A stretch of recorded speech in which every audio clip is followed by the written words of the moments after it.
Hello and welcome to the Grand Prix podcast! Woo-hoo! And not the Austrian Grand Prix episode. So, turns out that while we're perfectly competent at creating a podcast, we're not very skilled when it comes to reading calendars.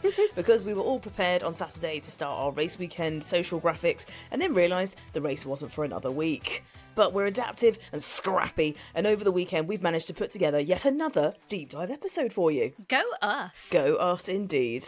So, happy Pride Month, everyone. Oh, happy Pride. Happy Pride. And what better way to celebrate than by looking at something that's had more transformations than a 3 pit stop race? The epic commercialisation of Formula One. This wasn't always the glitzy, high-stakes circus we know. Back when cars were just, well, cars, and sponsorships were a naughty word, F1 was practically in the closet.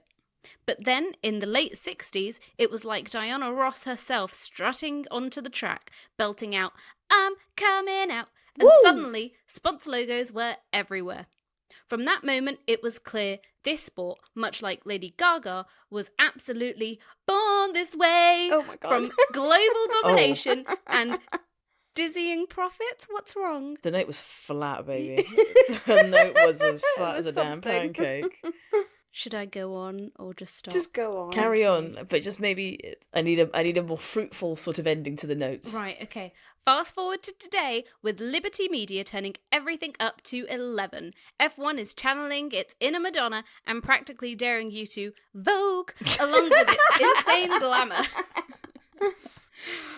It's got that unstoppable super trooper energy that ABBA perfected, electrifying crowds worldwide. Forget the checkered flag, because now, more than ever, it's all about the money, money, money. So, let's get this shit rockin' and rollin'. What a fantastic intro. I love that. I loved every bit of that. No, see, I'm salty now because when I do my intros, you guys are just silent and it's like, oh, Well, I mean, to be oh. fair, when you do your intros, you don't give us room to breathe. You go so fast. How dare you? It's all in the delivery. Oh, how dare the both of No, I you? feel bad. I was just trying to boost myself up, and in doing so, I put you down. What Sally says about Sue says more about Sally than it says about Sue. Yeah. I don't know what that means. What Sally says about Sue says more about Sally than it says about Sue. Mm-hmm. What Sally says Yes. about Sue says more about Sally than it does about Sue. Okay. I can't make it any more simple than that. Thank you. Right, well, as Reema's an amateur in sayings, let's get started with the amateur era of Formula One. Let's do The it. 1950s Oh, sorry. to 1960s. It's okay, hun, you're on mic. You can say, you can speak, you can ad-lib. I'm perfectly fine with it. No, but I did a sort of heavy metal, like, let's go. I think I said, let's do it, but then you carried on talking. Let's do it. Back when Formula One was just getting started, what year was that? 1950s. Atta girl. Wait, we said 50s. I don't know. Which year? 1953? No. 50? Yes. Well Thank done. you. Back when Formula One was just getting started. Sorry, can I just say, that shouldn't have been a difficult question. It's the 75th year, and we're in 2025. Oh, This yeah, is this is 1750. I completely forgot about that just part. basic math. Back when Formula One was just getting started in... 1950. It wasn't a $1 billion spectacle. It was more of a gentleman's playground. Isn't that nice? It was all silk cravats, leather driving gloves, and moustaches that could cut through the wind. Racing wasn't about money, it was about honour, national pride, and showing off your engineering genius. And your family fortune. Love that show. Teams like Ferrari, Maserati, and Alfa Romeo weren't chasing profit, they were in it for prestige, passion, and a chance to prove they had the fastest brains under the hood. And drivers, for the most part, were independently wealthy, funded by family fortunes or personal connections. It was a high-octane hobby for the elite.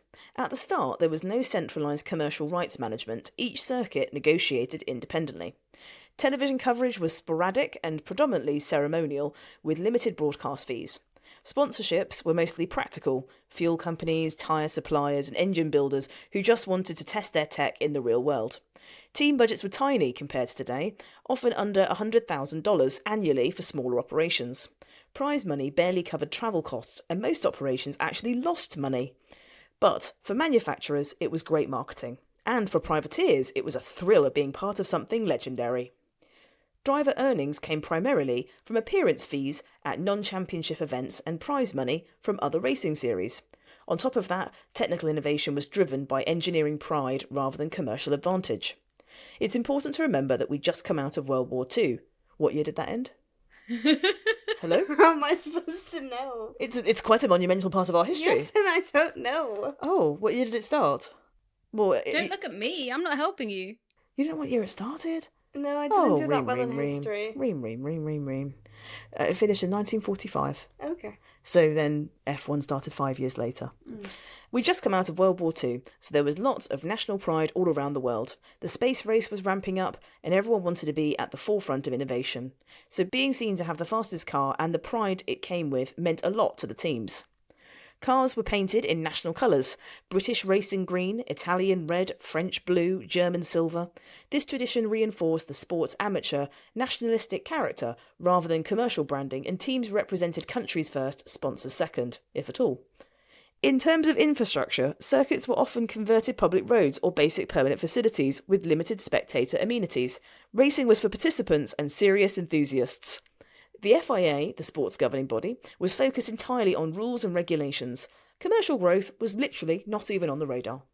But by the late 1960s, the winds began to shift.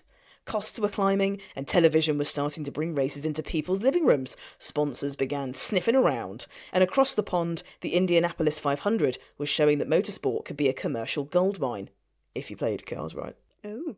So, let's pretend we're all team owners back in the amateur era of Formula One. You've been told you need to get more money for your team. How do you do this? Reem, let's come to you first. Oh. You are a proud owner of Team Ream. Ream Racing. Team Ream, yes. Team Ream Racing. Oh, that's got a ring to well it. Ream, mate. That's well Ream. Well, it's all about the marketing, obviously. Not at this point in Formula One, as we've just explained. Well, it's all about the networking, really. Instantly changes her whole ethos. It's networking with people that are richer, that could invest into the sport and bring in some money. And it's creating a pitch to them to prove to them that there's a lot of potential in F1 and a lot of potential in motorsport. So someone needs to be talking to those rich people, showing them a business plan and telling them this is the future, and get them to invest their money. And then, once they've invested their money, then it's all about the marketing. That's a very dull answer. That was I'll a tell very you what dull I'm answer. going to do. It's all about national pride. Mm-hmm. Here in the UK, I'm going to the sovereign. Oh. I'm getting the Queen involved. Oh. I'm getting her to back my team. How are you getting in touch with the Queen? I just ring her up, innit? It's all about networking after all. But I'm getting Queenie involved. May she rest in peace. Oh, good God. Well, we've travelled back in time, you see. No, I know. I just remembered that the Queen's died. Yeah. Sorry. Oh. Sorry. It was a few years ago now. I know. Well, we mourn but at I'm our own getting her paces. involved. Sorry, talking. We mourn at our own paces. Sorry. Right, I'm getting her involved. I'm getting her money, which, frankly, most of it's my taxes anyway, so I feel a bit entitled to it. And I'm gonna start Queen racing. Ooh. Queen Racing. So you've basically taken my idea, though, because that's basically networking. No, but you just thought you just said I'm just gonna talk to rich people and But give the them my Queen is business rich plan people. and convince them that there's a lot of potential. I think you just added pizzazz to what my answer was. Yeah, that's what we expect on You this said no podcast. pizzazz. We expect pizzazz, thank you. I will remember that for next time. Mhm. Oh. I'd have my team dress up like the cast from Grease. And our Is that team... around? That is... There's no need for that. Sorry. I think in this day and age we rely too much on the internet. Let's just pretend that Oh, worked. I'm afraid you're 20 years too early. Oh. She actually created Grease in this scenario. It starts way before. You make the original Cars movie. Yep. Okay, in that case, what the fucking hell was around the 1950s?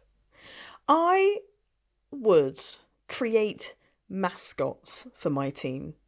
There would be heavily armed security guards outside the garages.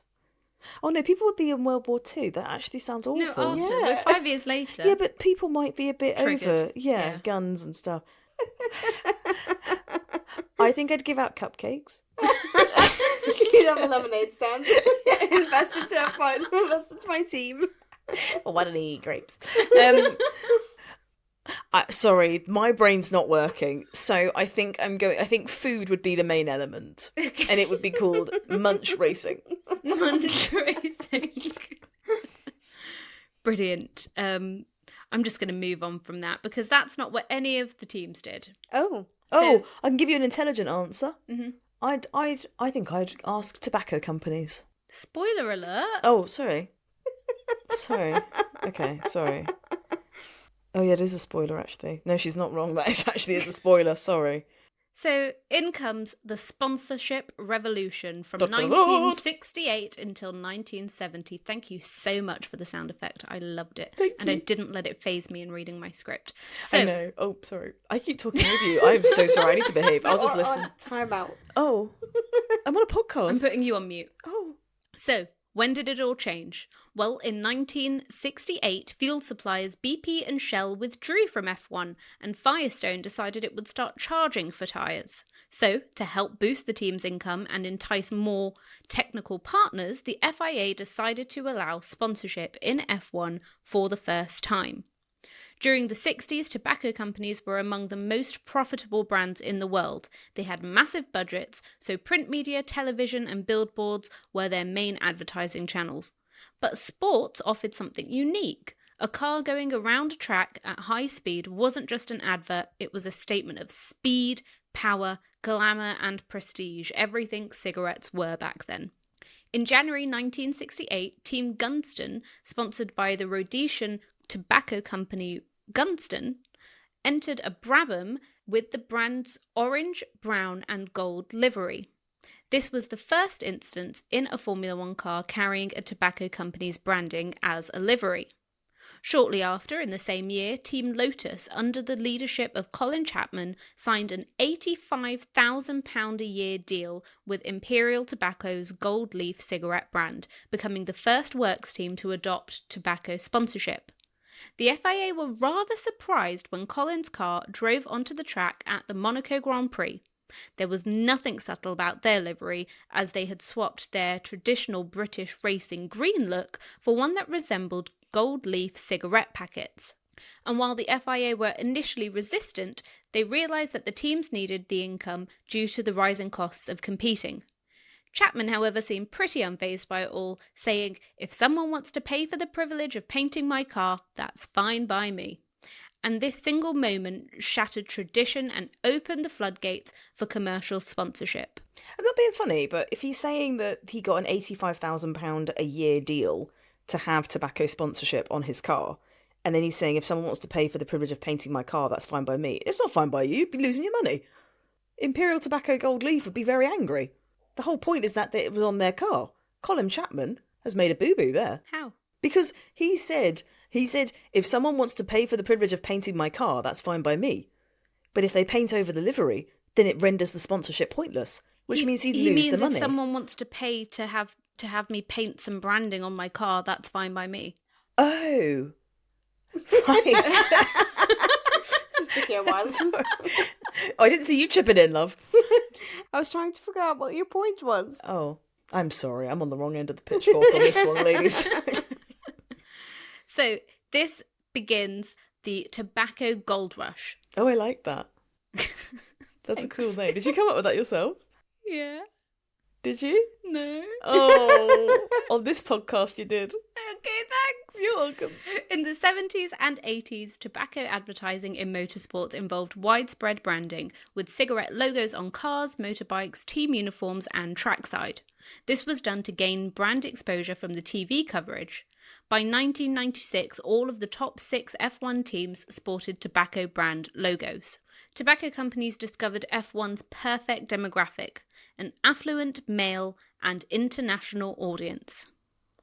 Philip Morris starts with BRM in 1972 and eventually dominates with McLaren and Ferrari partnerships, that's Marlboro. Oh. John Player Special transforms Lotus into iconic black and gold livery from 1972 to 1986.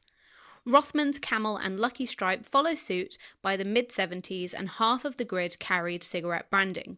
Tobacco money was revolutionary, multi-year deals worth hundreds of thousands and later millions. Damn. Then came the game changer. What's the game changer? Guess. Other than tobacco? Yeah. Oil. Oil companies. Oil. Incorrect. Live television. Oh. So you were so close. It was I right you there. mentioned Shell. I was like, I don't know, maybe a bunch of oil companies started investing. No, the BBC began live coverage of the Monaco Grand Prix in 1970, and soon other races followed. Colour television made sponsorship liveries dramatically more valuable, and by the mid-70s, races were shown in several countries around the world. Advertisers realised F1 offered a unique opportunity, a captive audience watching a 2-hour advertisement for their brand. Team budgets increased somewhere between 500 to 1,000% within a decade, and professional marketing staff were hired for the first time. Teams began to employ graphic designers as their liveries began to matter more than ever. See, it comes back to the marketing. I was right. Okay, but that wasn't step 1. But it was step 2. And that's the important thing. Step 3, there'll be cupcakes involved. And by step 4, the Queen. And soon enough, sponsorship hierarchies developed with title sponsors, major sponsors, and suppliers because of the success that tobacco sponsorship began to attract, with other industries wanting in. Sure, the purists groaned, "Sellouts," they said. "This isn't racing anymore." But with money came progress.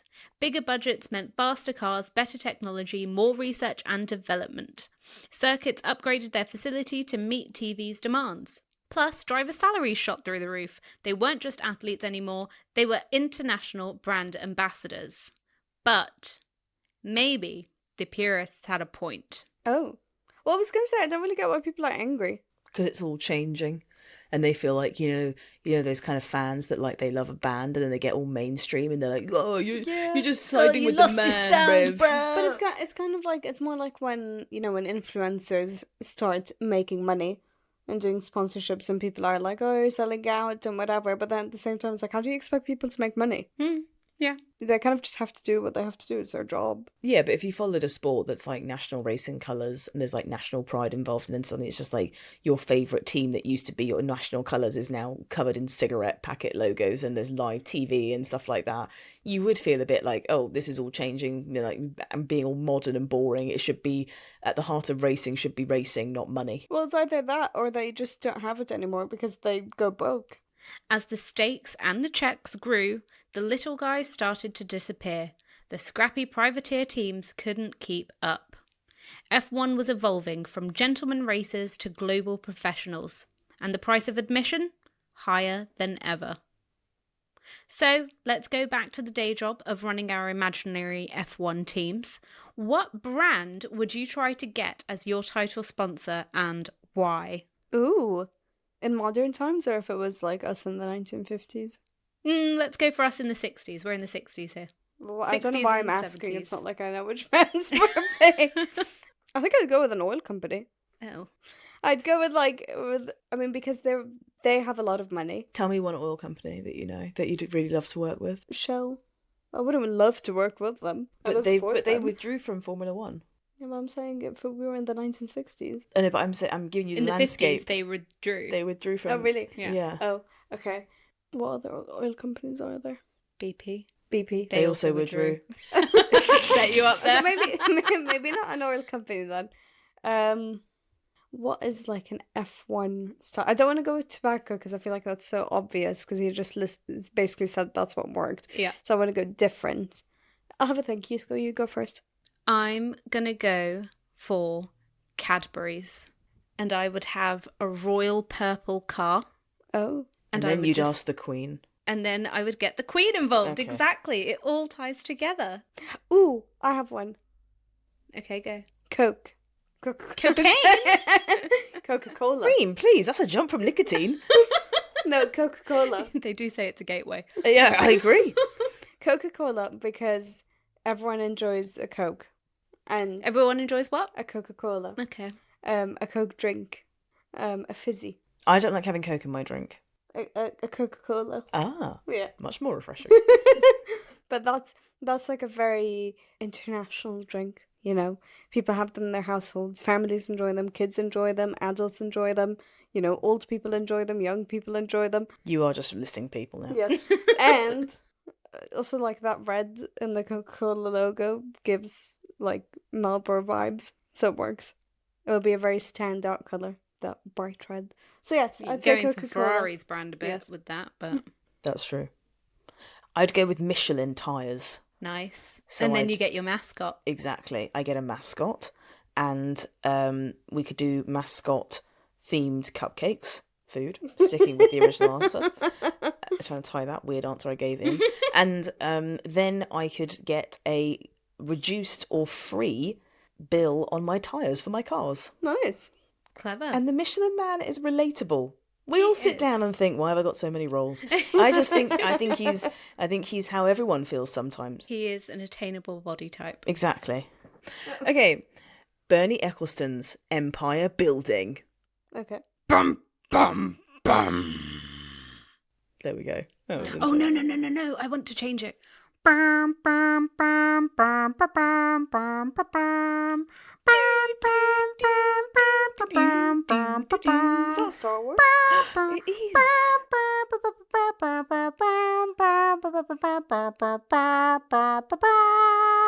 Sorry, I had to finish it. You didn't need to do that. No, No but one asked you to finish it. I would have had, You were like- also staring. Me and Reem were waiting for you to stop so we could carry on talking. My you just brain would have stared been more like itchy intensely. if I didn't finish it. You just stared more intensely while you did that. Well, it's an intense song. It's the Imperial March. Yeah. Who is on screen when the Imperial? You know what? You have a lot of information to take in. I actually don't care to quiz you over this.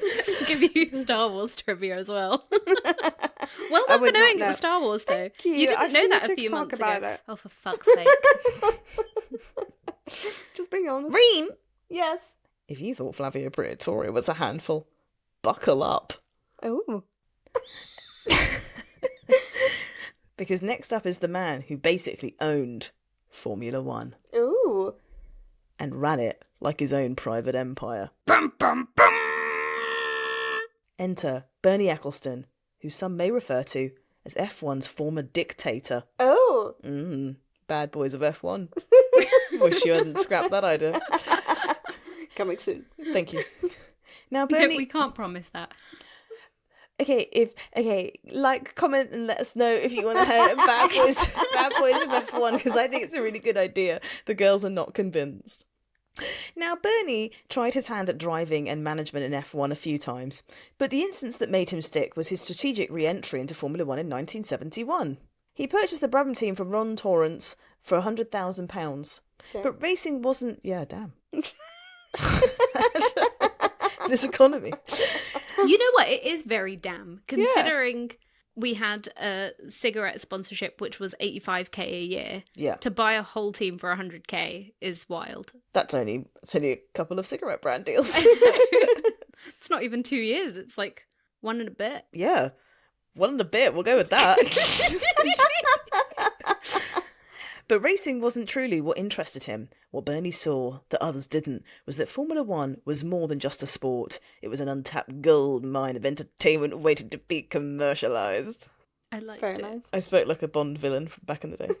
He always had an eye for a deal, or a scam, even as a kid. Before he ruled F1, Bernie Ecclestone was hustling chewing gums from GIs through camp fences and charging them to pass notes to their girlfriends. At school, he flunked everything but maths, but made up for it by working every hustle imaginable. Paper rounds, veg picking, flipping motorbikes he found in the classifieds. By 16, he was earning more from his side business than from his day job at the gas board. He charmed his way into a local motorbike shop, built the cleanest showroom in town, and soon outmanoeuvred his way into a partnership at a car dealership across the street, even though they initially said no to him.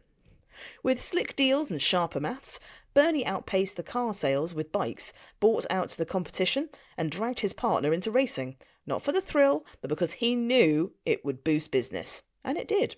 His background gave him commercial instincts that racing traditionalists lacked, and his key instinct, whoever controlled television rights would control F1's future. So in 1974, Bernie helped form the Formula One Constructors Association, or FOCA. Fuck. You fucker. And quickly positioned himself as its lead negotiator. At first, he was just representing the teams, but gradually he began centralising power, especially during the bitter political war in the late 70s between FOCA and FISA, now the FIA, the sports governing body. Now, Bernie would side with the major manufacturers when convenient and oppose them where necessary. It's a bit of a dick move. Now, let's talk about the Concorde Agreement. Aviation... No, I'm joking. Sorry. You didn't even get that joke, No, did I you? didn't. No, Do you you not didn't. know what a Concorde is? No. It's the really, really fast planes that were really loud that they then banned. No, I haven't heard of them. I grew up underneath the flight path of Concordes, and it was very loud. Well, now I know. Let's have a moment of silence for the Concorde. In There's 1981... still one on display. Sorry, at Heathrow. actually... Wait, see that? Yeah. Is there one in the Science Museum? Ooh, not to scale because it's a plane and that's a building. That would be terrifying. Oh my god, do we spill the secret on the pod? Yes. Reem has a fear of things that are bigger than she's anticipating them to be. Yes, and I don't think that's weird. That is weird. It's basically if there is a statue of a human, but that statue is huge, like that one in Brazil. Christ the Redeemer. Why are you saying it like we've been there? I've seen pictures of it. Baby of Christ the Redeemer. But like, have you seen it like compared to people? And it's terrifyingly huge. Hate that. Because If it's you Jesus see a boat, Christ. What about if you gave birth to a big baby? Like it was actually No, like much bigger than you were expecting it to be. That's fine, but it's like yacht. No, not yachts. Like What?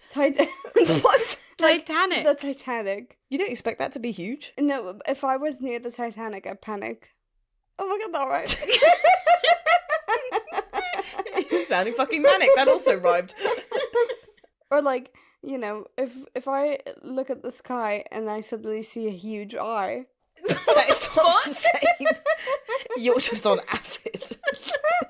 What the fuck is that? Genuinely part of your phobia? Yeah, like if I see a big eye blinking, like there's a giant in the sky somewhere. Like we're in a big snow globe. I hate it so much. That would be my death wish. Like that would What? be Your my... death wish would be to see an eye blinking Oh in the no, sky. I mean that would be my death. The biggest difference ever. I don't think it's crazy. I think it's normal. Let us know. Back How did we get here? Right. the Concorde Agreement. The Concorde Agreement. This started from me making a stupid joke about a plane. In 1981, Bernie pulled off his ultimate coup, the Concorde Agreement. I can say that more dramatically. The Concorde Agreement. Was that Nice. dramatic? The Concorde Agreement. Nice. Thank you.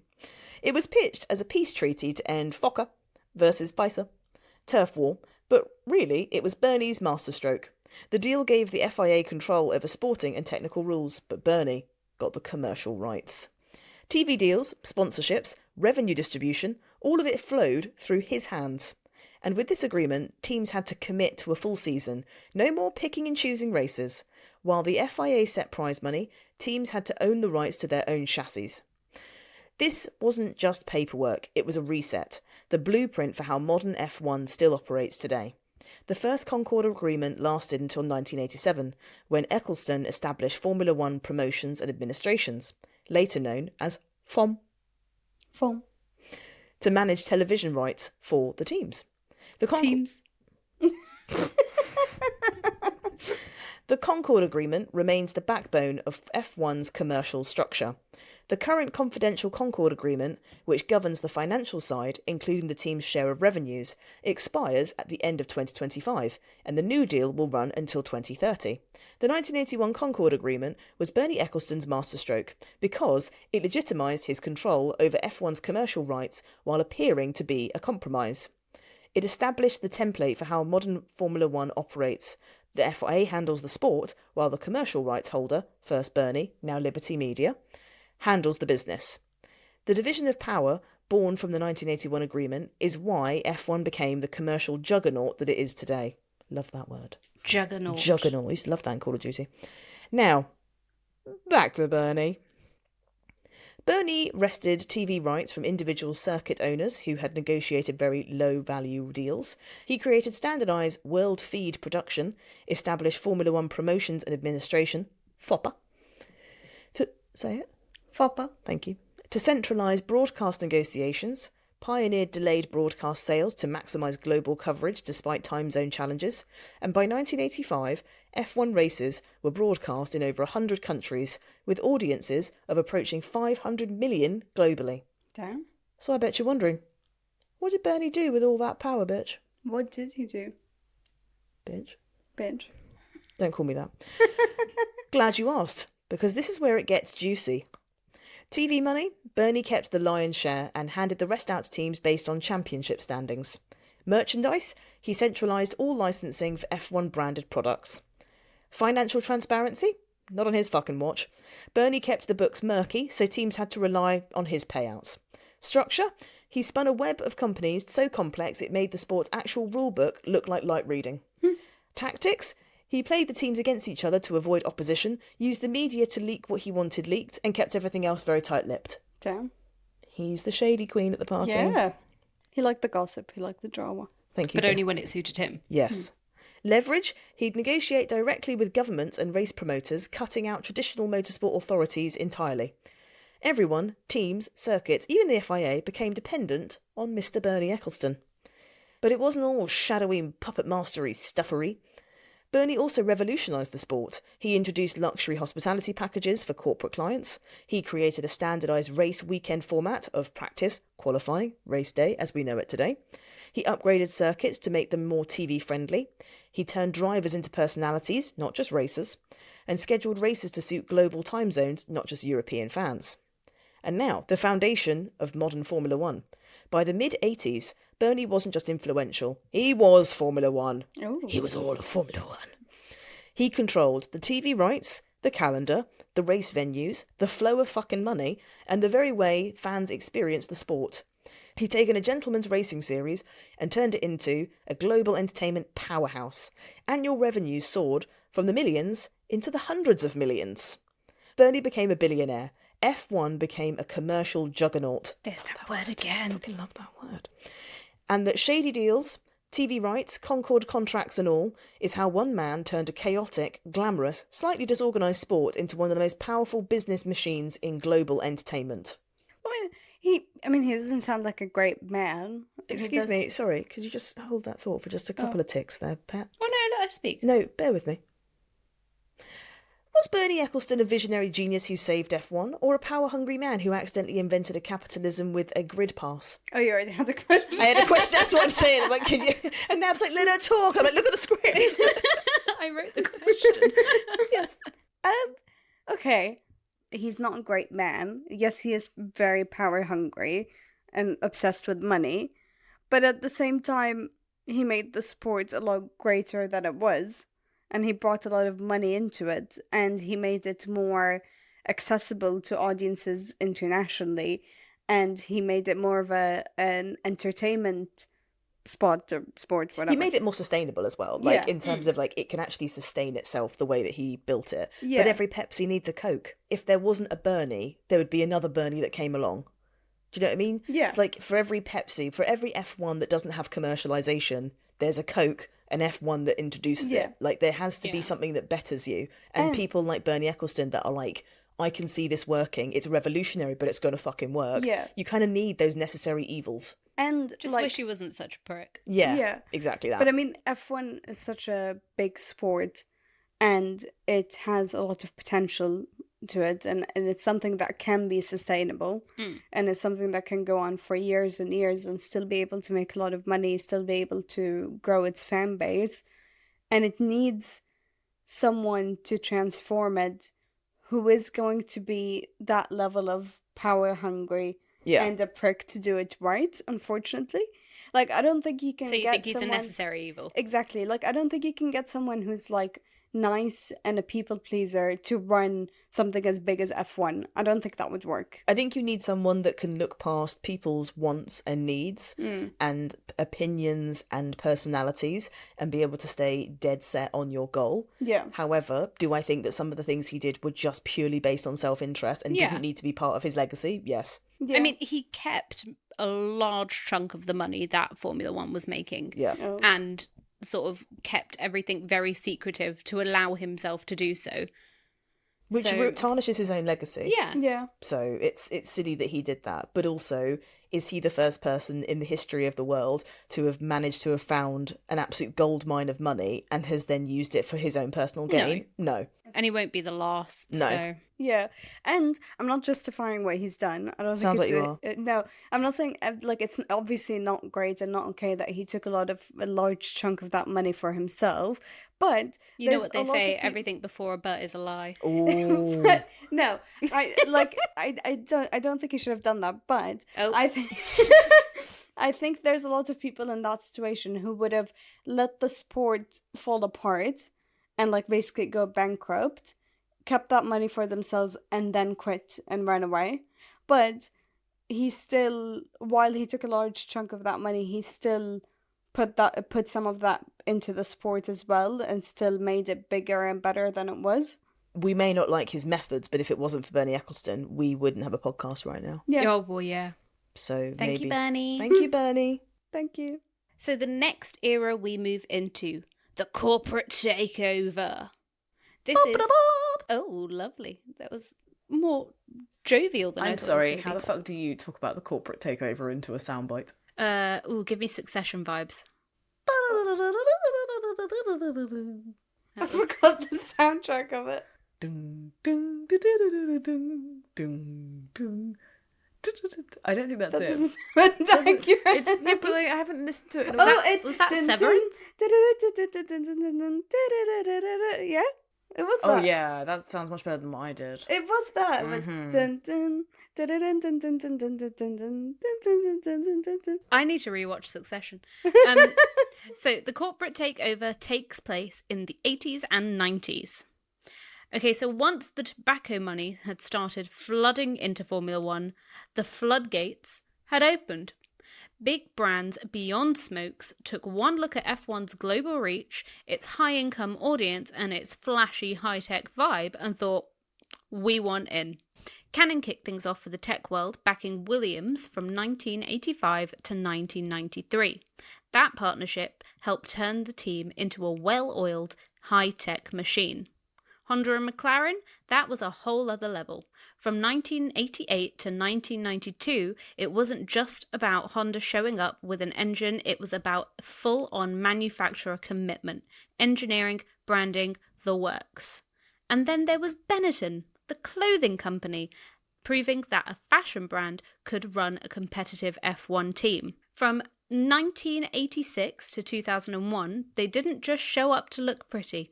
They won races, they won championships. Back to the tobacco world for a second, Camel, Rothmans and Mild 7 all expanded their grip on the grid. But their massive branding budgets had a ripple effect. Their presence made F1 irresistible to companies like For Coca-Cola. Coca-Cola. That's who you said you'd go for. Yes. Ford, Mercedes, BMW, all of whom eventually joined the party in one form or another. And then comes the hospitality revolution. Someone had the genius idea. What if Formula One wasn't just a race, but a business conference with an adrenaline problem? Enter the Paddock Club, a velvet-roped, champagne-fueled, invite-only experience where you could watch the race from a private suite, network with CEOs, and maybe even run into a supermodel. Fancy. Race weekends became How's that possible? I wasn't born then. Sorry. Race weekends became 3-day Such a networking lame summits. joke. Oh, I'm sorry. Did you hurt yourself? Just my brain. Race weekends became 3-day networking summits with circuits pouring money into high-end facilities such as skyboxes, trackside dining, red carpets, you name it. The networking. It always comes back to networking. That reminded me of the I got greens, leaves, potatoes, name. What? Is that a meme? Get on TikTok. Reem had to stop herself say, for fuck's sake. I didn't. Finish it. Finish it. Get on TikTok for fuck's sake. Oh, Didn't I like need that. to swear. I didn't like it either. And no surprise, Monaco became the place to be. If you were rich, powerful, or trying to be both, you were on a yacht in the harbour. Whether you could name a single driver was beside the point. That is still the case. Yeah. By the 90s, hospitality revenue topped $100 million a year. On top of that, drivers evolved from sportsmen to global brand ambassadors and marketing assets. Ayrton Senna pioneered personal brand management, licensing deals worth millions annually, and Nigel Mansell showed how nationality could be monetized, with Mansell Mania in Britain driving huge merchandise sales. That's kind of sounds more like wrestling to me than. It's because of F1. WrestleMania. Oh, that makes sense. As you were. Driver salaries increased even more, with top drivers earning over $10 million. Damn. Sorry. Oh my god, that was the Kevin Hart meme. Damn, sorry. With top drivers earning over $10 million by the early 90s. Personal management companies began specialising in F1 driver representation, and drivers were required to fulfil extensive sponsor obligations beyond racing. Teams began to hire professional marketing directors, graphic designers, and brand consultants. Livery design became a science. Colour psychology, brand visibility studies, and television optimization all played a key role. Sponsor integration extended beyond car livery, including team clothing, motorhomes, transport, and a digital presence. Brand guideline manuals ensured consistent global presentation, and market research drove sponsor selection and activation strategies. Technical innovation, what the sport is known for, was actually driven by corporate investment. Electronics companies brought advanced technology and massive R&D budgets. What's R&D? I don't know. Research and development. That's not just an F1 thing, by the way. That is just like a world thing. Oh. Carbon fibre, active suspension, traction control developed with corporate partner investment. Wind tunnel facilities, computer modelling, telemetry systems funded by sponsor money. Teams became technology showcases for corporate partners' capabilities. The amount of money the teams were getting meant the budgets increased from millions to tens of millions annually. Bernie's television revenues were distributed based on performance, which created commercial incentive for sporting success. However, as is still the case today, smaller teams were unable to compete without major corporate backing. The grid reduced from over 30 cars to 26 as costs eliminated privateers and smaller operations. And now, it was a sport only for the big dogs. Nice. Thank you. Teams incorporated as proper businesses with board of directors, CFOs, and professional management. Williams Grand Prix Holdings went public on London Stock Exchange in 1999. But as with everything, there were consequences. All of this stuff came with a trade-off. That gritty, oily, rebellious racing spirit was slowly replaced by corporate polish and sanitized luxury. Ticket prices increased dramatically, excluding working-class fans, something that was seen again after the Drive to Survive era. For example, as you know, Reem, Iz and I went to Monza last year. Mm-hmm. The reason we went to Monza last year is because it was cheaper for us to get a 3-day weekend pass plus flights and accommodation in Italy than it was for us to go to the British Grand Prix. Oh, damn. Yeah, it So- was expensive. And Yeah. it was very hot. And Yeah. you guys didn't really see much. For all the money No. that you paid, you barely saw the actual race. Yeah, for fans out there that are wondering about how amazing it would be to go to a race, if you don't have the money to pay for a grandstand seat, you might as well not fucking go. Because I'll tell you what, we travelled all the way on that plane. We had a wonderful time. I'm not downplaying our wonderful time we had Yeah. together. However, we ended up going all the way to Italy to watch it on a screen that was less quality than the TV. We could have watched it at our local pub. Yeah. But we had pizza. We have pizza here. It's not half as good, but we have it. It'd be a lot cheaper to buy Chicago Town pizza than go to fucking Italy. Racing weekends became exclusive events for the corporate elite and wealthiest individuals, which we are not. But this podcast is going to make us get Yes. there. We will be the Bernie Ecclestons. Oh, Oh. God. Oh, sorry. No, it's in money-wise. Oh, Oh. okay. Integrity will be intact. Yes, thank you. We hope. Drivers, their personalities became managed. Oh. Media trained, sponsor safe, polished to perfection. Something that will never happen to us. Oh yeah, fuck it! We are going to be penniless. By the end of the 90s, F1 had created a commercial template that every global sport wanted to copy. It was shiny, it was rich, and it was profitable. But it was no longer a place where just anyone with a dream and a fast car could show up and compete. Wah, wah, wah. You know what? It is quite impressive how it turned from the 1950s, where it was like a post-war sport. And you were saying in the safety episode, it was usually ex-army people that were driving, and it was very small and very accessible to this like glitz and glamour of a sport. It's just a very... You don't really see it that much with sports transforming in that way. But I have a question for you. Did Formula One sell its soul to sponsors, or was turning the sport into a luxury brand the only way to survive? No, it wasn't selling its soul. Realistically, it's the only way to survive. Like, you need to make money. Yeah, And I I do go- think it's sold its soul a little bit. I think the argument comes from the technical innovation they were able to do as a result of the Yeah. sponsor money. Because if you look at how Formula One is today, the technical regulations that are coming in 2026 are a result of being able to try and hit their sustainable carbon net zero targets. Yeah. So by doing that, it's kind of an example to the rest of the world and the car manufacturing industry. Like, well, F1 have done it. They've been able to find the infrastructure to make this work. You can transfer that onto road cars. And even a really interesting, an example of that was in 2020, Yeah. if you remember. For those that don't know, Mercedes high performance powertrains, so the Formula One team, the University College of London and the University College London Hospital basically were able to create something called a CPAP device, which is continuous positive airway pressure devices that were first used in the outbreaks of COVID-19.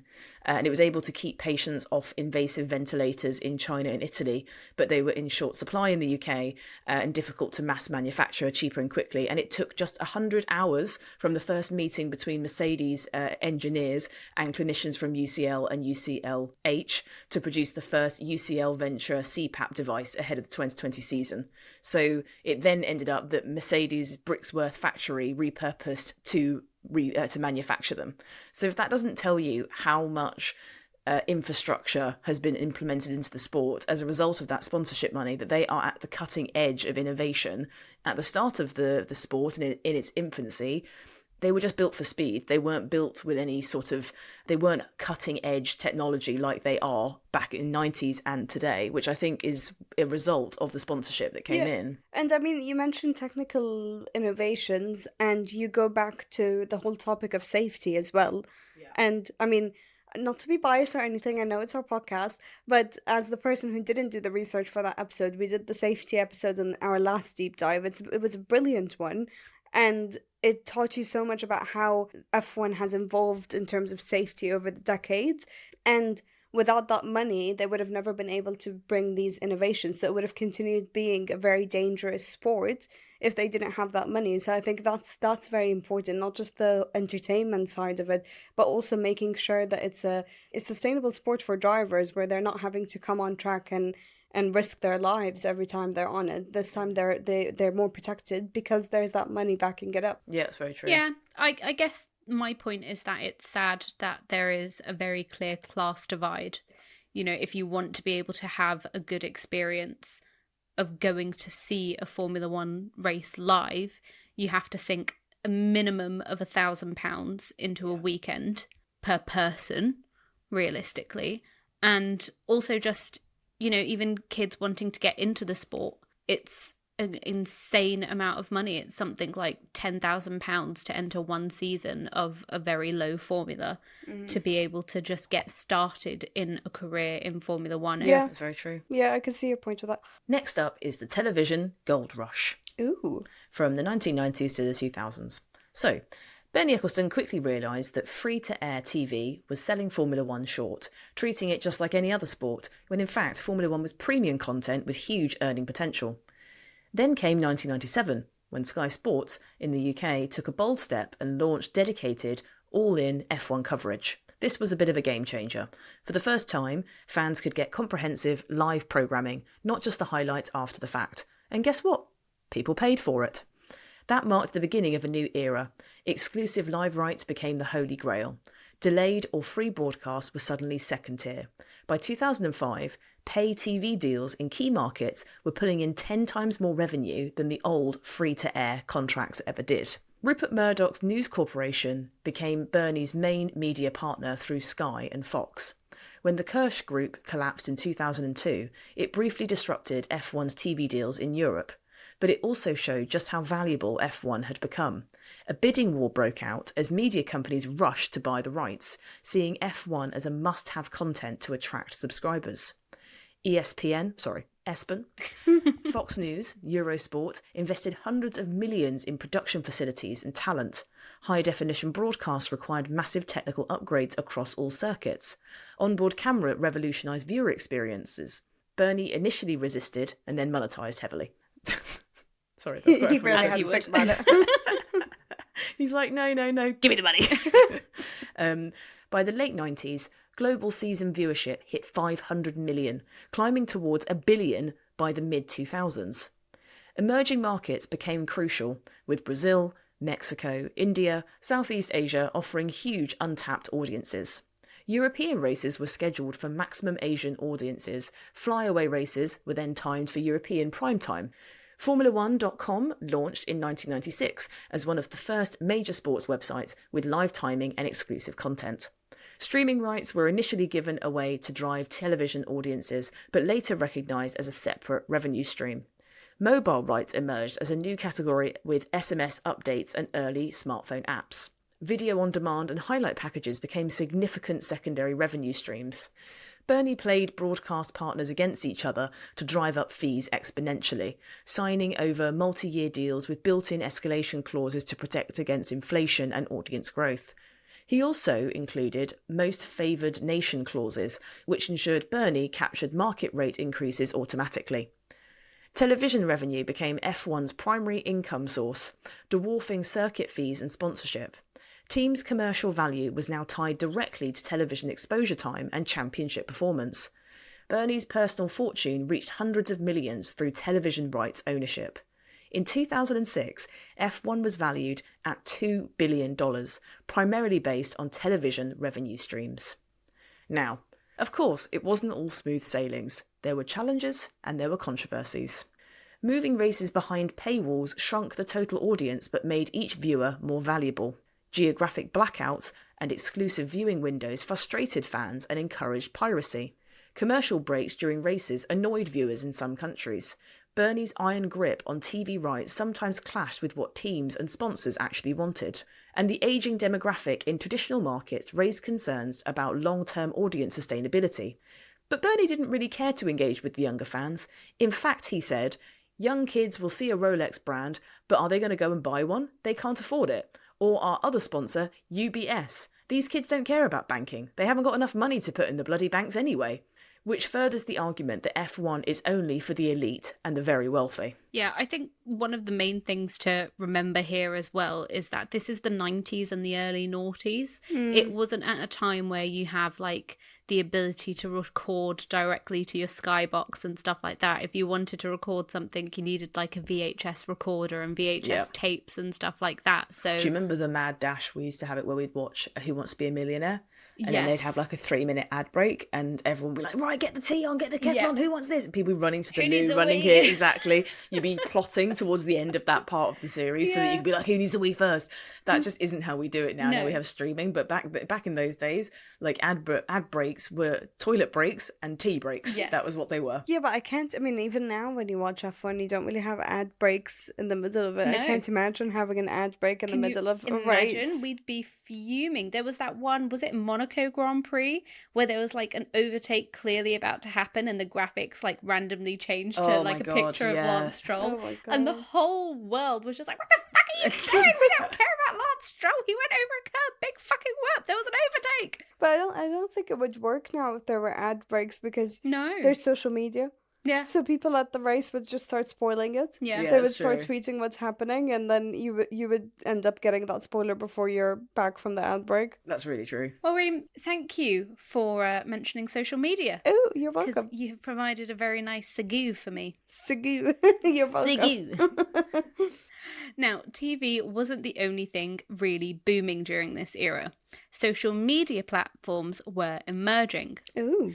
Bernie, however, famously dismissed social media platforms like Twitter, now X, and Facebook, stating that F1 didn't need to worry about attracting younger fans and saw no value in social media engagement.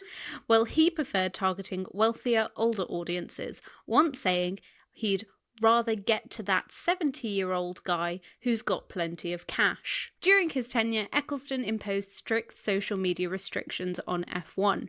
Most notably, he sent Lewis Hamilton a stack of legal letters and banned the world champion from using Snapchat in the F1 paddock, particularly after Hamilton's social posts that potentially conflicted with F1 broadcast rights.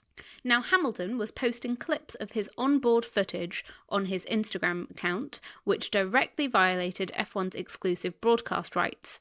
This was particularly problematic because onboard footage is considered premium content that F1 sells to broadcasters. Hamilton also filmed footage for Snapchat videos showing him entering the track, meeting fans, and sending out footage from the garage area. Hamilton received a stack of cease and desist letters from Bernie Eccleston because of these posts, and Mercedes received messages telling Hamilton to stop filming, and Eccleston put a personal ban on Hamilton's Snapchat use in the paddock. On the very same day that Hamilton acknowledged the ban, he defied it by filming inside the F1 paddock. He confirmed in Bahrain that the team, Mercedes, got a message and told me to stop.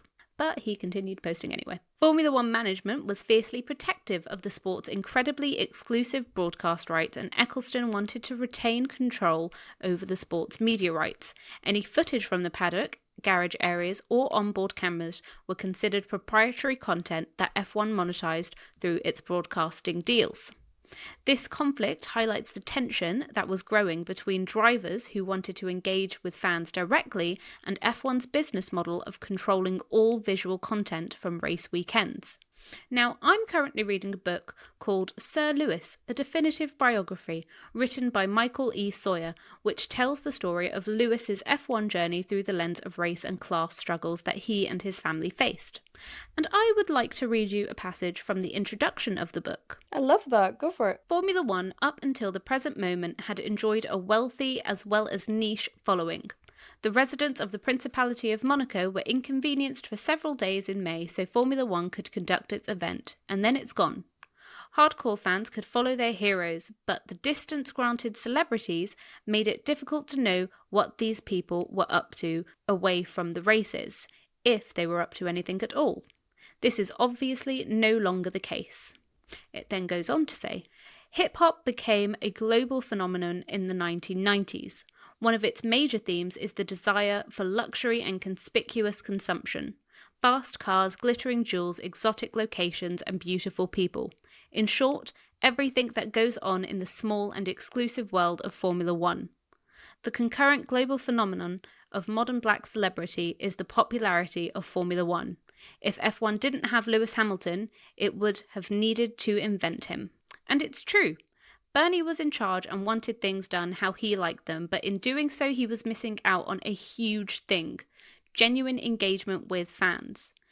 Meanwhile, Hamilton was among the first of F1 drivers to fully embrace social media platforms using Instagram, Twitter, and other channels to build a massive personal following that often exceeds official F1 accounts. His authentic lifestyle-focused content helped modernise F1's image from a stuffy, exclusive sport to something more accessible and culturally relevant. This social media presence became an incredibly valuable asset to sponsors and helped F1 understand the importance of digital engagement. His relationship with celebrities from music, fashion, and entertainment industries brought F1 into mainstream pop culture conversations. Hamilton's presence at fashion weeks, music events, and his friendships with figures like Jay-Z and Rihanna created crossover marketing opportunities that traditional F1 drivers didn't provide. This celebrity appeal attracted lifestyle brands and non-automotive sponsors to the sport. It's crazy that drivers were being told off for using social media when now any celebrity who's the face of anything is being told you have to use social media. Yeah, it's really changed. I think that companies and brands have realised that you kind of want the person that is representing your brand or your company, you want them to want to look like they're loving life whilst also being an ambassador. So it's that weird line where they're like, we want you to be authentic but not too authentic, and we want you to be homegrown and really loving the brand without looking too forced. Now it's a very polished look, and there's like a set of brand guidelines and social media things that you have to follow. But that was all being created, and as we know, celebrities would put stuff up and then they'd have to take it down because what they'd said wasn't right, or they didn't mean to upload it and stuff like that. Now it's so carefully curated, all the content on social media. Do you think Lewis is still in control of his socials? No. Probably not. I mean, he has a photographer, I'm pretty sure, and like all of his posts are like perfection. Maybe he writes his captions, but I'm not sure even if that's the case. I don't think he has the time. Now, back to Backy. By the 1990s, F1's popularity had boomed, which made it a very attractive platform for tobacco companies who were facing more and more restrictions on advertising and sponsorship. In 1999, tobacco companies spent an estimated $285 million on F1, which was the highest amount in any single year. The restrictions began when the European Union then phased in a gradual ban on tobacco advertising from 2001. Next, the World Health Organization introduced the Framework Convention on Tobacco Control in 2005, which was to ban all tobacco advertising, promotion and sponsorship. By 2004, the F1 teams were heavily reliant on tobacco money, and it actually comprised 21% of all F1 sponsorship. They got around the ban by running alternative liveries in countries where tobacco advertising was not allowed. However, under increasing pressure, F1's governing body, the FIA, banned tobacco sponsorship of motorsport teams from the end of 2006. But in our last ep, Nav raised the very interesting topic of the advertising of nicotine products like Velo on the McLaren car. Well, what if I told you that in 2025, nearly 20 years after a ban on tobacco product advertising and sponsorship, tobacco companies are still pouring millions into Formula One? Oh, interesting. Scandalous. Yeah. What if the ban didn't end tobacco's influence but simply forced it to evolve, adapt and find increasingly sophisticated ways to reach the same global audience of millions? So get ready, Grand Prixsters, because we're about to take you on a little journey through the paddock's best kept secret, how big tobacco never really left Formula One, they just learned to hide it better. Oh. So, for those of you that don't know, it's not just a sponsorship for Velo on the McLaren car this year. They've actually teamed up with the Papaya team. Now, you might think maybe they've done a short advertisement post on social media. Maybe they've made a little video. No. What they've done is they've made some nicotine pouches in the flavour sweet papaya. So from their website, it says, say hello to the 2025 limited edition product inspired by the McLaren Formula One team, the Circuit Collection, featuring a new flavour as vibrant as the team's iconic papaya colour. We've captured the energy of this partnership and infused it with the same electrifying papaya worn by the team's passionate fans. And the can, a dynamic design that takes our signature W, transforms it into a race circuit. How many reviews of this product do you think is on the official Velo website selling this wonderful 20 nicotine pouches for only £6.50? Which, by the way, was sold out because I wanted to get some so we could do a taste test on the podcast. Yes, we weren't able to. 20. 1. One. There's one review, and it is 1 out of 5 stars. Oh. The headline for this is very weak. It says, well, the flavour's good. However, it is very weak and doesn't seem to tingle in any way, shape or form. I know it's only a 3-dot and 8 mg. However, the 2-dot peach ice felt 3 times stronger, so I was very disappointed by this one. However, it was a nice flavour and delivery was very quick. If it was strong enough to tingle, then it would be a very high-rated flavour. I rest my case. I mean, it doesn't sound very appealing. No, it doesn't. But I You don't want to tingle under your lip. Nope, and I don't want the taste of sweet papaya. You've never sort of run your tongue over your gums one morning and thought, why aren't these tingling with the taste of sweet papaya and McLaren victory? No, you know what? I could say I've never done. No. Well, apparently no one else has apart from that one reviewer who wasn't very impressed. So let's talk about it. How is this allowed? Even though the ban was enforced in 2006, the McLaren and Ferrari teams are still taking money from cigarette companies even today. Ferrari still has Philip Morris International as a sponsor for their team on their website currently. But who in the hoot and heck is Philip Morris International? Well, the cigarette company, Marlboro, is an American brand of cigarettes that is owned and manufactured by Philip Morris International, otherwise known as PMI. Marlboro was the title partner of Ferrari, who at the time had won the Drivers' Championship from 2000 to 2004 and the Constructors' Championship from 1999 to 2004, which unsurprisingly made Marlboro the highest paying tobacco sponsor during that period. The amount Marlboro's paid to Ferrari reached an estimated $80 million a year between 2001 and 2006. Yikes. Yeah, it's a lot of money. Marlboro was the only tobacco brand to continue its team sponsorship after the end of 2006. In 2010, PMI was forced to remove all of its barcode logos that were on the Ferrari cars after being accused of using subliminal messaging for advertising Marlboro cigarettes. The word Marlboro was actually kept in the team's name immediately after the tobacco ban, but it was dropped in mid-2011. And in 2018, PMI used the Ferrari team to promote its Mission Win Now campaign, which was a showcase to promote PMI's transition from cigarettes to electronic cigarettes. Some have claimed that the M in the branding is a subtle plug for Marlboro, which was heavily denied by PMI. All right. Now, I will just say, I remember the Mission Win Now campaign. I never associated it with electronic cigarettes, PMI, Marlboro. Nothing. I just thought it was Ferrari's desperate attempt to be like, we will win again. Yeah, I thought it was an incentive from Ferrari themselves. Yeah, I same. didn't think it was a subtle plug from a massive sponsor that No. made cigarettes. So, but I get that's the point, isn't it? Yeah. It's subtle enough that they're still But it there hasn't and visible. worked.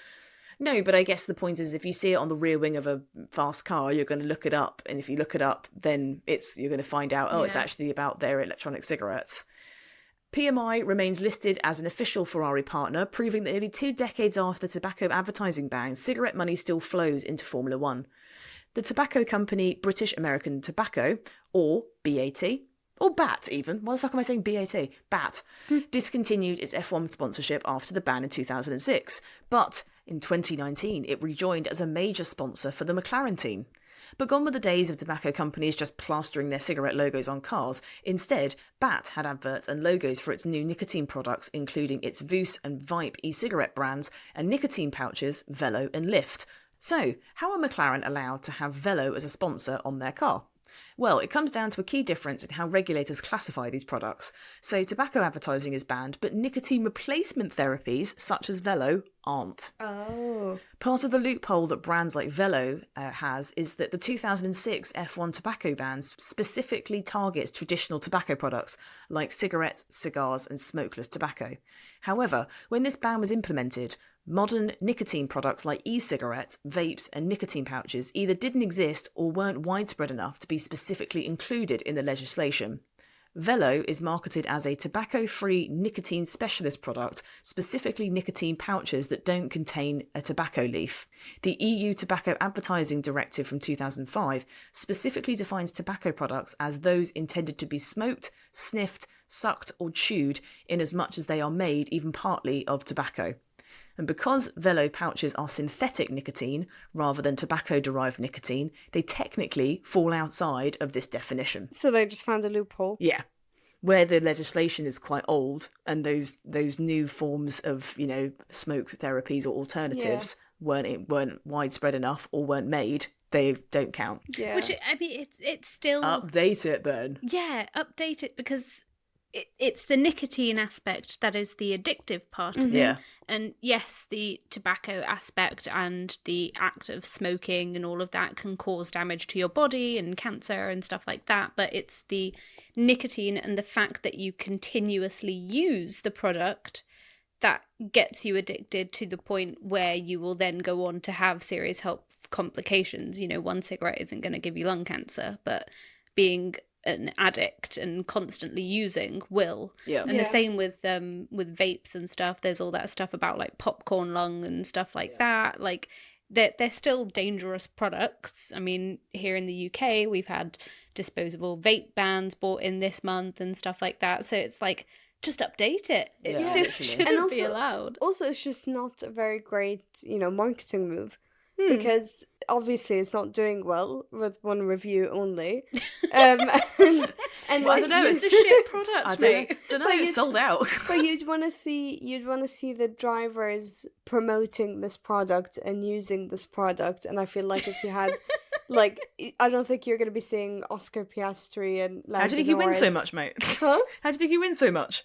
Oh yeah. He's wired. He's got tingly gums. But I mean, I doubt they'll be doing like an ad of the both of them using it. There's a reason Oscar promoting it. Piastri is able to stay so level-headed during Yes. those races. Okay, I'm not saying anything with any certainty, but speculation. So That's- that's sweet papaya. Yeah, that's why Lando crashed. He realised they'd sold out on the website and he was able to get his fix. According to tobacco control organisations, these sponsorships allow tobacco companies to find loopholes in advertising bans and reach F1's newer and younger fan base through both traditional media and social media platforms. So one of the issues when I was researching this, that people like the tobacco control organisations are trying to enforce and talk about, is the fact that they have launched the F1 Kids channel now, where they are able to create coverage for younger audiences and children to be able to understand and get into Formula One and watch it. And the McLaren car this year has Velo across kind of the halo and the cockpit area, and the onboard camera, you can see it in plain view. And their point is that seeing a logo isn't going to make children want to go off and use the product. It's that the subliminal messaging of it being around them and being aware of it from a young age means that they might be more likely to start using it and trying it as they get older. So getting this updated is really important for the next generation of kids that will be watching Formula One. And as it does have quite a young audience, I was reading an article where they were saying that McLaren have the youngest fan base of all the teams. So the fact that they have a product like this as a sponsor is quite alarming. And I mean, obviously we're talking about McLaren. I'm not saying McLaren are, bad people, whatever like that. It's more the attitude of the sport that needs to change, and it needs to be the regulators and the FIA and the people above that. Because if McLaren are allowed to have that sponsor, they're getting money from it. They're using that money wisely. They're winning currently. And if Velo are allowed to use a loophole, that's fine. Then you need to go above them. Do you know what I mean? You can't condemn them. They're not doing anything wrong currently under these rules, but they need to update it. Yeah. So that's the point. It would be a very easy thing for them to update. Just say, all nicotine products, any tobacco-based products. Yeah, they whether just you need to can- add the nicotine replacement therapies into that, and then you're good as gold. Yeah. But there was some Velo drama. Oh.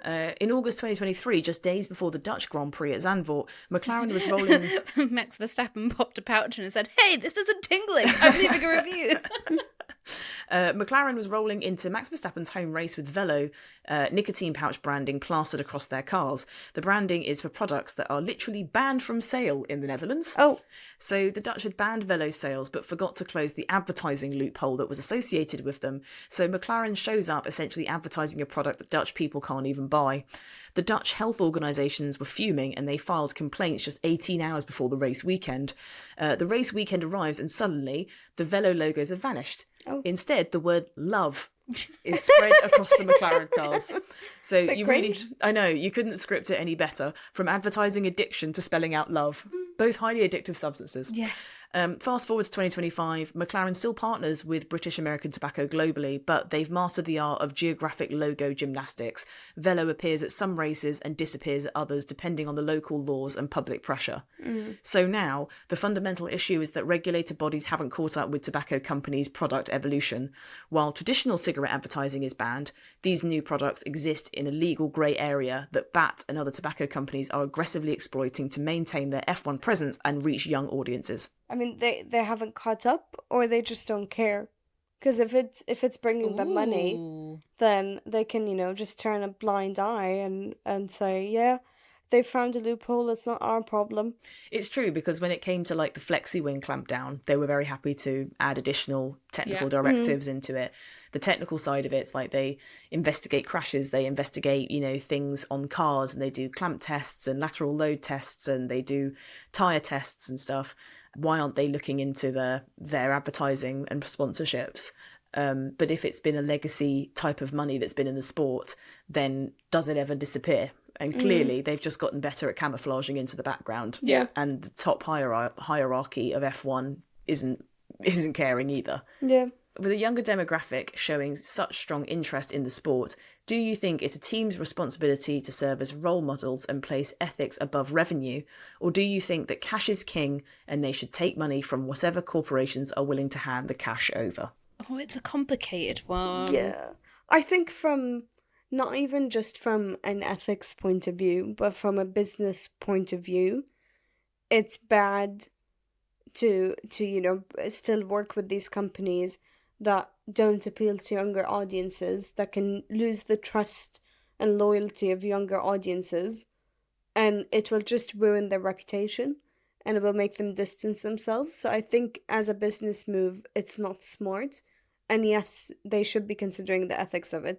So both ways, they're going to lose money, like if they continue to work with them, and especially with like younger audiences are very much heavily into like sustainability, for example. So if they're working with companies that aren't, if they're still working with oil companies, for example, then they're not going to appeal to those younger audiences. They're going to end up hating on them. They're going to end up having problems against them, and they're not going to want to support those teams anymore. Same with tobacco. A lot of younger people are a lot more health conscious as well. So they're not going to be, it's not like the 90s and earlier where smoking was cool. Smoking isn't cool anymore. Nicotine isn't cool anymore. So they're going to be turned off by it too. And they're not going to want to support them either. So just from a business point of view, it's not smart. I can see it.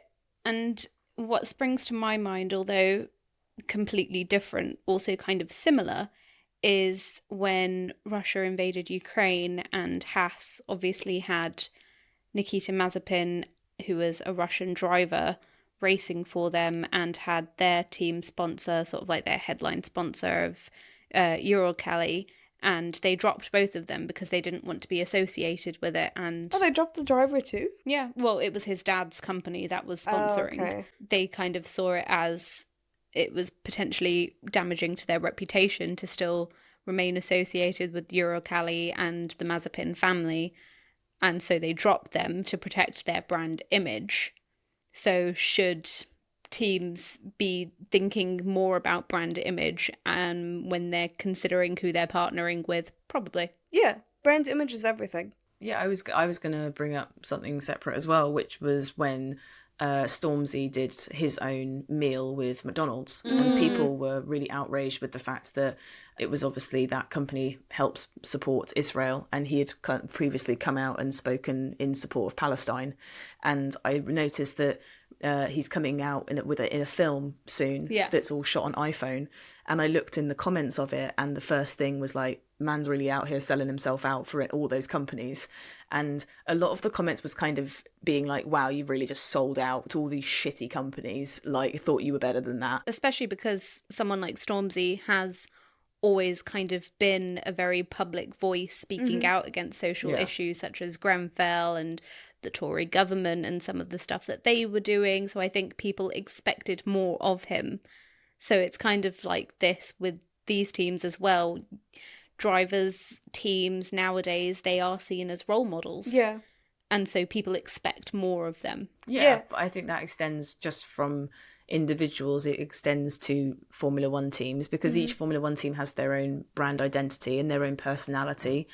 You know, for example, like the team admins that they all have, there's, you know, loads of great content that these guys are putting out there, really fun stuff, but they're all very different in style depending on the team. So I think as younger audiences come in, I think that they tend to really care about how the people that they're following, what their interests are, what their political viewpoints are, what their economical viewpoints are.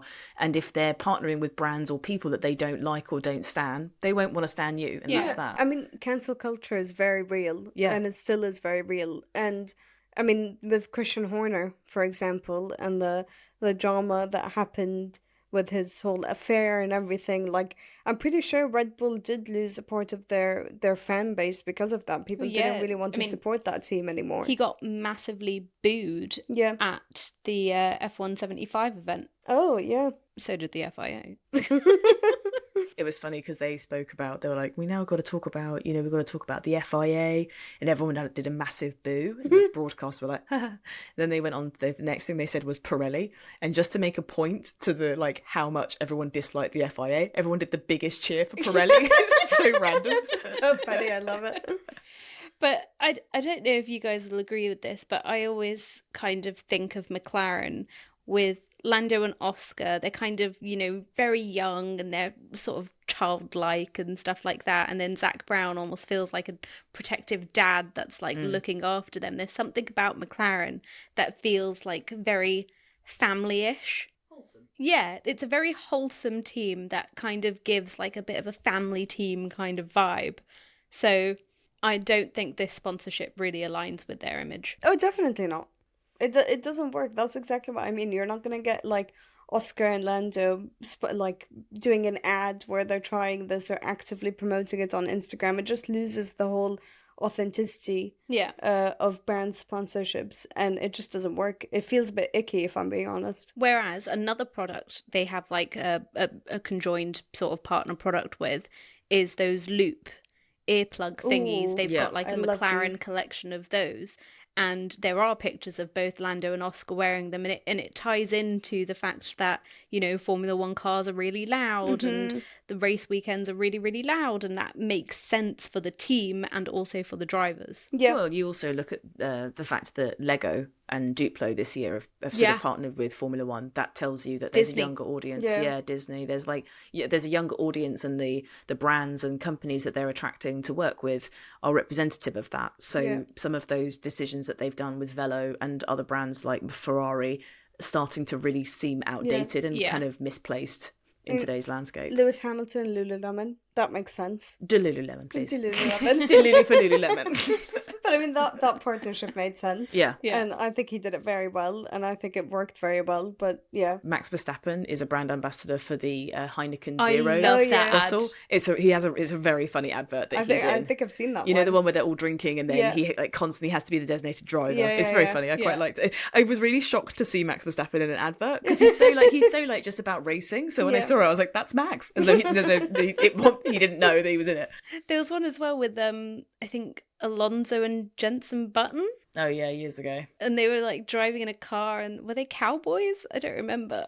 Was that for an advert or was that for a race I weekend? think that was for an advert. Oh really? Yeah. And they're doing an American accent or a Texas accent. I think They were doing like a Texan accent, and it was just like, what? Right, moving on to the next section. New markets and destination racing. We're now in the 2000s and the 2010s. Ooh. So Bernie, we're going back to Bernie. Bernie identified Asia as F1's next commercial frontier with massive untapped audiences and emerging wealth. The Malaysian Grand Prix became the template. Government-backed funding, purpose-built facility, massive infrastructure, investment. Malaysia's Mahathir Mohamad used F1 as a tool for international prestige and economic development. The Chinese Grand Prix at Shanghai represented the ultimate prize, 1.3 billion potential viewers and a rapidly growing economy. China's state involvement saw F1 as a symbol of economic modernization and technological advancement. The Singapore Grand Prix pioneered night racing specifically for European television prime time, while Singapore saw F1 as a catalyst for tourism, financial services, marketing, and global city branding. The Korean Grand Prix demonstrated the limits of this strategy, where local interest and infrastructure could not sustain the investment. But then we have Abu Dhabi's Yas Island project, which put F1 as a centerpiece of its $40 billion entertainment and tourism development. With more countries battling to get involved, the traditional European season of March to October expanded to a global calendar, March all the way through to December. Triple headers and back-to-back races in Asia were scheduled to minimise logistic costs. And an important thing to consider through all of this growth is that the carbon footprint of the sport worsened as F1 expanded globally. Another thing to consider as well is cultural sensitivity. So alcohol sponsorship restrictions were introduced in Muslim countries, and sparkling water is used on the podiums instead of champagne. Completely respect Muslim countries being a dry country. However, on the podium, very, very boring to watch people spray sparkling water. Because guess what? It just doesn't spray. It doesn't do anything. And you notice that the drivers really aren't taking a sip from that bottle half as much as when it's filled with champagne. I feel like they should just give all of them a bottle of Coke and a Mento. Yeah. Also like no Secco or something. Now, F1 became the ultimate destination for luxury and exclusivity. The Paddock Club expanded, offering exclusive access, gourmet dining, and celebrity meet and greets. VIP experiences ranged from helicopter transfers and yacht parties to private jet packages. Corporate hospitality included multi-day programs, golf tournaments, and cultural excursions. Partnerships with luxury hotels brought branded experiences right next to circuits, and limited edition merchandise and location-specific collectibles catered to the most dedicated fans.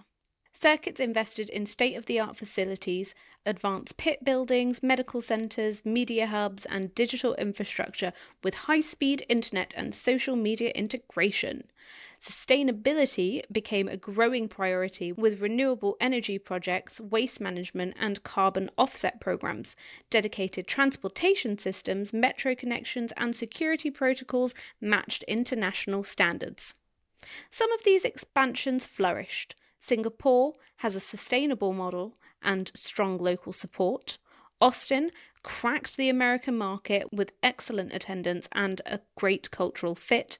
And Abu Dhabi, backed by massive investment and strategic regional positioning. Not being funny, they were always just going to pay more and more and more until they made that work. Yeah. Like they wanted it as the season closer, and damn it, it's the season closer. Yeah. That is just that.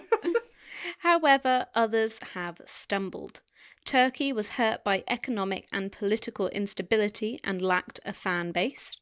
India was plagued by tax disputes, security concerns, and limited local enthusiasm, and Korea had poor infrastructure, low attendance, and financial losses.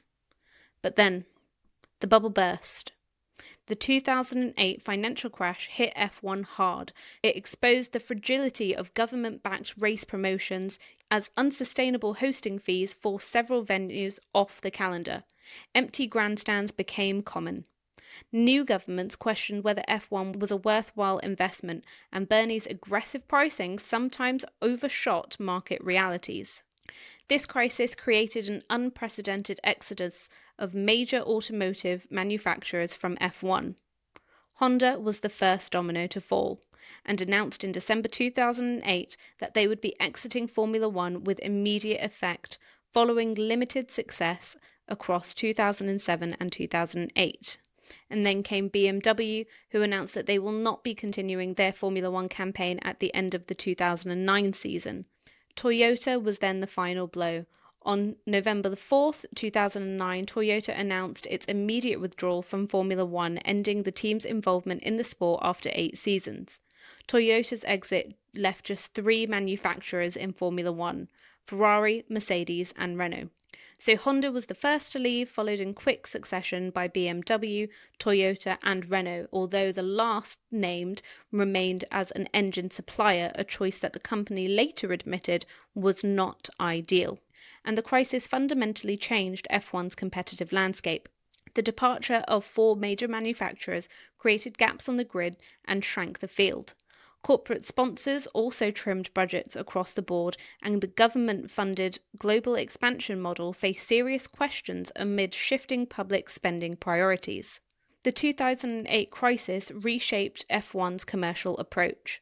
Teams became more cost-conscious and focused on sustainable business models.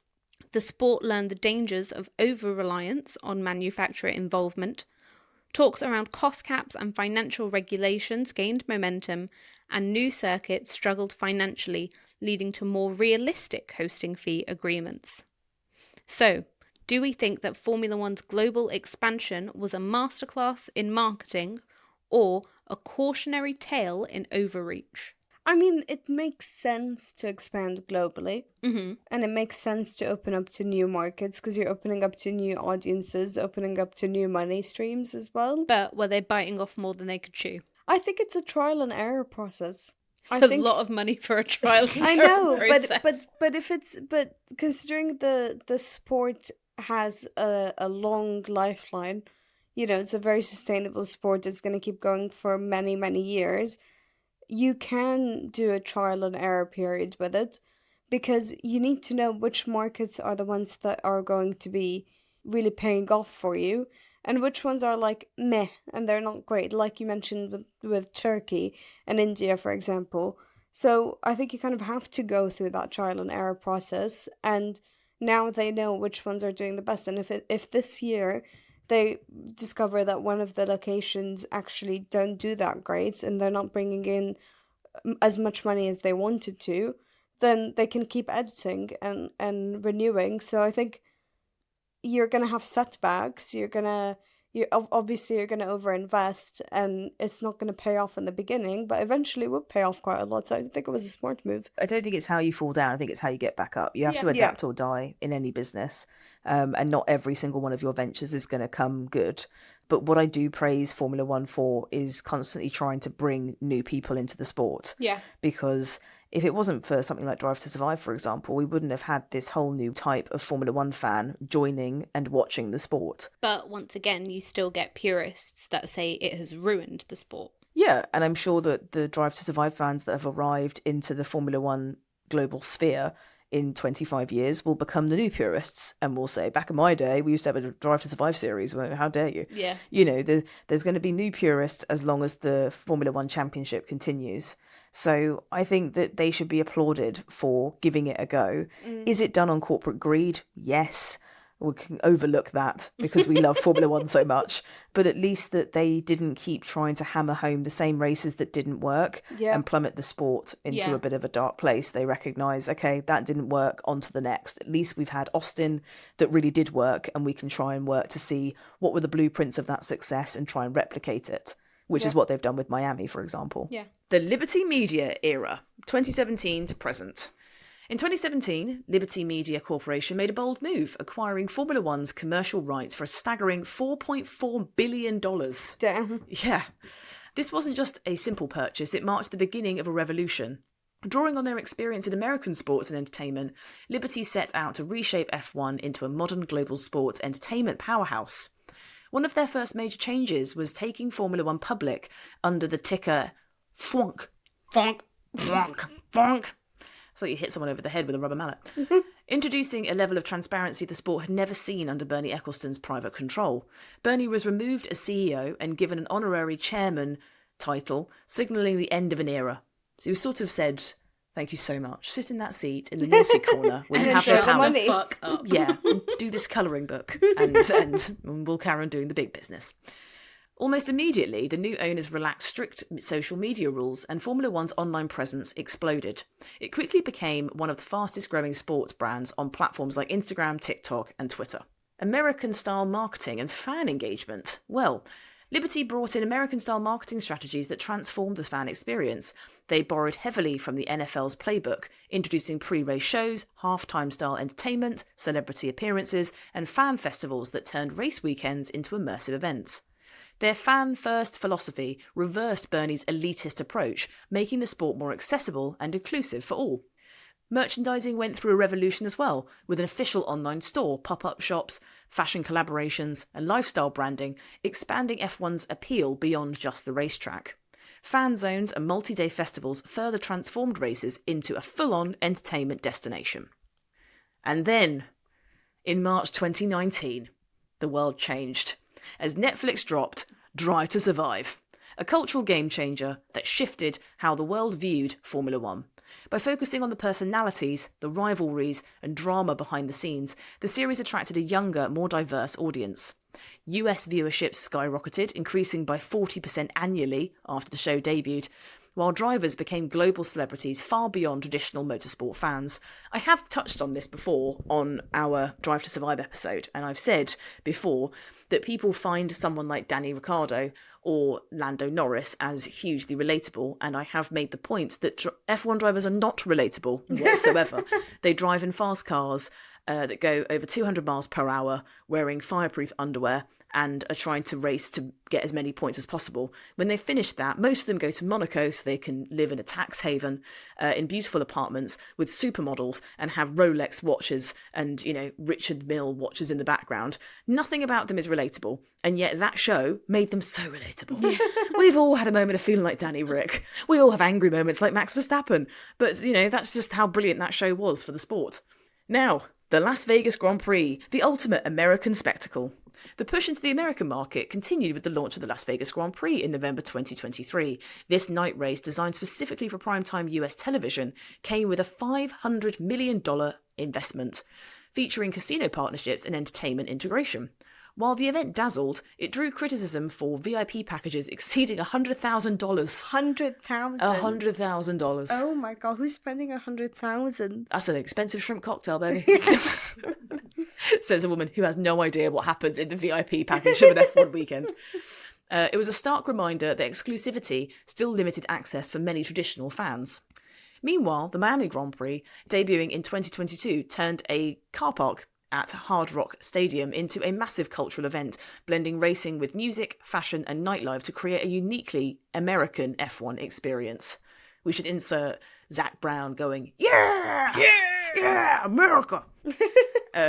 On the corporate side, F1's partnership diversified and expanded dramatically. Tech giants like Amazon Web Services, Microsoft and Google became vital for data analytics and cloud services. Cryptocurrency and blockchain entered the picture with NFT initiatives and digital collectibles, while luxury brands like Louis Vuitton, Rolex and Aramco reinforced F1's premium image. Sustainability also became a key focus, with renewable energy and carbon offset partners helping to address global environmental concerns. I would just like to jump in here and say that I'll point this out to you the next time we're watching F1 or quali or the race or whatever, but you'll notice that whenever a driver comes on to do an interview or something, they'll be touching their face a lot. Okay. And that's because they're wearing a watch, and they need that watch on screen as many times as possible. Oh. So they'll move a stray hair, and then once the stray hair is moved, they'll just touch that place even more because they've got the phantom feel of that hair. And it was even apparent at the F1 movie premiere in New York, where, all of the drivers are out wearing suits and blazers and whatnot. And you could see them in some videos as they're walking onto the red carpet to get their photos taken in front of the partners board. As they're walking up, they shift the sleeve on their arm so that the sleeve is tucked behind the watch, and then they stand with their hands in front of them so that the watch again is in the picture. It's very, very fascinating to watch. Very subtle. Can you imagine if that's just a conspiracy and actually they're just flexing, like, look at my money, look at my money, qualified 14th, but look at my money. But you'll notice it even on their gloves that they wear in the cars. Their gloves will have printed watches on them to make it look like they're wearing a watch while they're driving. Oh, that's a bit too much. And yet that's where I draw the line. Too far, and yet you've never noticed it before. No. Culturally, Formula One underwent a profound transformation. Initiatives like We Racers One promoted diversity and inclusion, increasing female participation and engaging multicultural audiences. The paddock evolved into a hotspot for A-list celebrities, fashion runways and influencer culture. Media coverage expanded beyond sports, with lifestyle magazines and entertainment outlets spotlighting drivers as global icons, driven as much by television exposure and social media as by its racing achievements. Rather than Bernie's aggressive expansion model, Liberty adopted a more strategic, sustainable approach for globalisation. They focused on markets with genuine fan interest, integrating culturally through local partnerships and regional content. Emerging markets like India, Southeast Asia and Africa were developed with a long-term vision, while Europe remained the sporting's core. New venues were added selectively, prioritising quality over quantity. And financially, F1 grew impressively. From $1.8 billion in revenue in 2017, the sport surpassed $2.5 billion by 2023, despite pandemic challenges. Team valuations soared, with McLaren reaching $1.3 billion, Mercedes exceeding $1.5 million, and Red Bull Racing valued at $1.2 billion. Even traditional giants like Ferrari tied their value to parent companies worth tens of billions, and Aston Martin's value climbed under new ownership. Williams, once struggling, was sold for $200 million, proving even smaller teams commanded more premium prices. The introduction of a $135 million budget cap, ironically, increased teams' values by ensuring financial discipline and a profitability ceiling.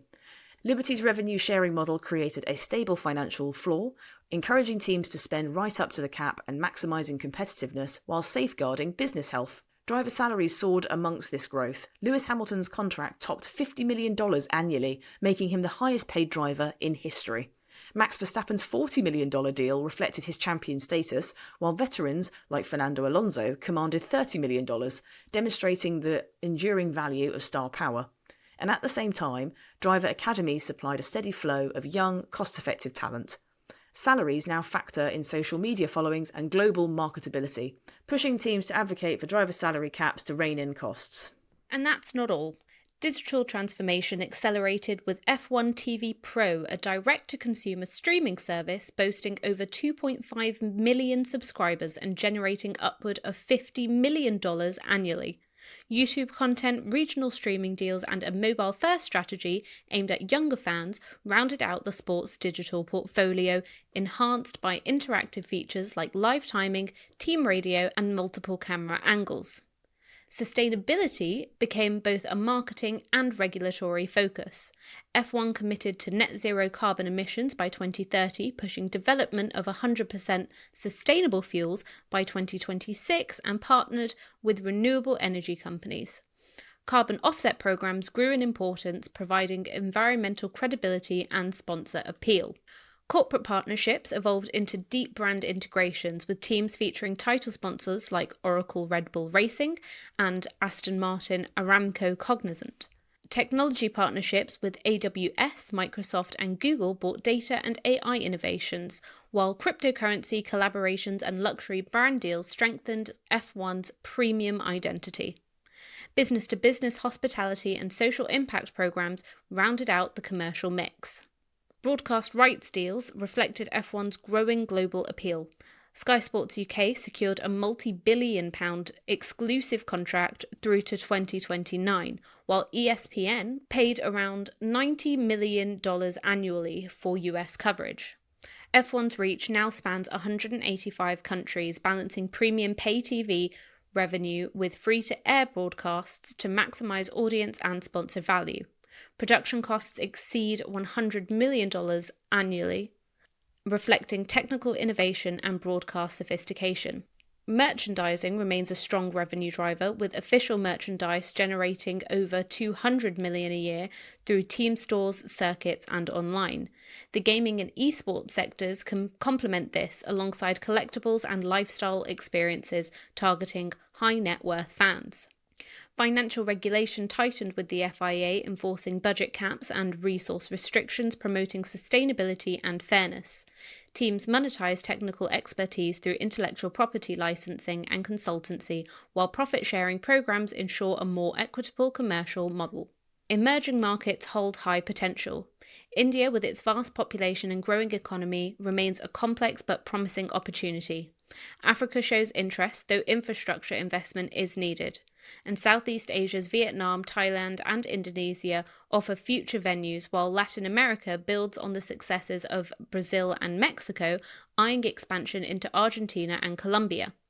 Digital-first strategies aim to build fan bases through streaming and social media ahead of physical race events. Technology developed within F1 now fuels industries beyond motorsport, with automotive and aerospace innovations to technical data and advanced materials. Renewable energy and AI applications continue to push the sport's cutting-edge reputation. Economically, Formula One supports over 50,000 jobs worldwide, spanning teams, circuits, suppliers, media, and hospitality sectors. Race weekends generate more than $1 billion annually in tourism revenue, underpinning a complex supply chain and media ecosystem that benefits hotels, restaurants, and local economies globally. And the final question to summarise it all: has Liberty Media turned Formula One into a global entertainment empire, or has it sacrificed tradition for spectacle? Again, I go back to the whole, it's business, you've got to do business, you've got to bring in money, and I think Drive to Survive was a very smart move to bring in younger audiences, more diverse audiences, especially with Netflix being, it's almost like the household streaming service now. You know, Disney Plus feels very optional, and Amazon and Now TV and whatever, but nearly every single household has Netflix. Yeah. So it's accessible to a lot of people, and it's a great way to understand the sport. And, you know, with my position where I found it very difficult to get into F1 because I'm like, I don't really understand what F1 is about and who the teams are and who the drivers are and whatever. You know, obviously having this podcast is what's helped the most.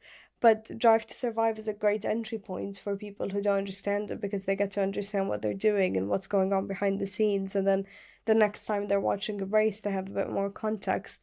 So I think it was a brilliant move from them. And like you said, the new fans will become the purists at one point, and they'll start having issues with newer fans, and it's just a cycle. So I think, you know, they just have to ignore that part of it, and the purists need to pipe down. It's fair. Yeah. I like what Liberty Media's done with F1. I think it's made it a much more accessible sport. I think it's trying to help younger, newer audiences engaged, and it has opened the doors for influencers and, you know, people like us to be able to talk freely about the sport in like a very public way.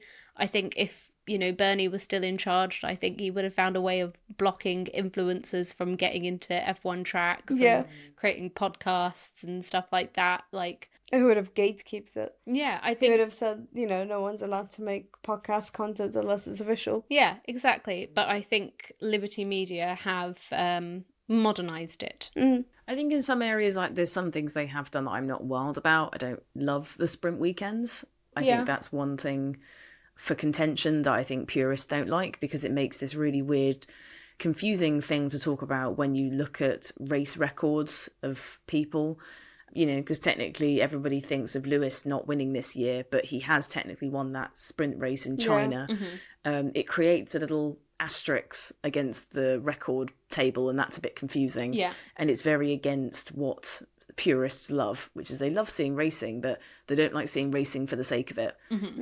So I do think there's some elements where I think they've pushed a bit too hard. But again, as I've said before, I think Formula One is a beautiful sport. There's so many elements to it. But I think for a long time, people only had really heard of a Lewis Hamilton or a Michael Schumacher. But nowadays, I feel like everybody and their nan knows who Lando Norris is. Yeah. And he's not even leading the championship. And most people I speak to say, oh yeah, I like Lando. Oh, his teammate's really good. Like, Lando's much more of a superstar than Oscar is currently. And I think that is hugely down to his exposure with brands that he's done outside of the racing. He's got Quadrant, which is his sort of gaming and YouTube channel that he has. But on top of that, Drive to Survive, he comes across as a really likeable young man, because he is. So I think in that sense, I feel like you could take 5 of the points of the things that Liberty Media have done, and as long as Drive to Survive is there, it's kept it culturally relevant and kept it in popular culture. And that's what you want. You want a sport to feel trendy and to feel cool to talk about Formula One. I've been there. There was a point when it was not cool to like Formula One, but our time has come. So if you're listening to this and you were listening and watching Formula One back in the day when it wasn't that popular or cool, I hear you and I see you and I love you. And I feel like financially the only thing that probably trumps F1 nowadays is like the Super Bowl. I agree. There's a spectacle. It's also like, there's also like with football and stuff like that, there's such a vast amount of races and different leagues that you have. Formula One is 20 drivers and 24 races.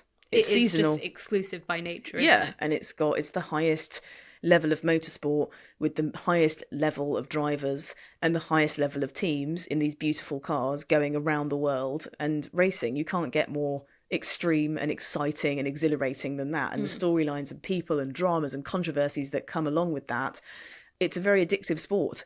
I feel like once you get past that yucky phase where you don't understand what everyone's talking about, there's a bit of a language barrier when it comes to jargon. Once you get past that, I think that you're in the heart of it and it's awesome. So I think Liberty Media have done a great job, but there's always going to be snags to anything you try. Yeah. But they've tried some cool things and it's working. And there you have it. That is the commercialization and monetization of Formula One. And we will be back next week on Grand Prix. Hang on a second. Did you like the episode? I loved it. Oh, okay, So it cool. was a very interesting topic. What was your favourite thing you learned? Ooh. I loved the bits about like the tobacco stuff and the ethics of doing that now versus, choosing not to work with them. Yeah. I thought that was quite interesting and seeing You how girls are so welcome. one random question thrown at the end of a race episode has turned into a full deep dive. Turned And I into love a it. 2.5 hour recording. 2.5. Oh, God. 2.5. My Why word. is this our longest recording? Because there's a lot to say. Yeah. But yeah, I loved it. Well, hopefully you will love next week's episode as well, which is the Austrian Grand Prix. Well, I've been preparing for it. It's going to be for 2 weeks by that point. So if you enjoyed this episode, make sure you leave us a review or a comment or a No, rating. not all this fucking or. Do all of it. Oh, okay, If yeah. you loved this episode, we put time and effort and energy, and we love you. Do all the good things. Thank you. And also give us a follow on social media. We are on Instagram and X and YouTube and TikTok. And that's all. I am all talked out, and I will see you, or you will hear me, next week. Goodbye. See ya.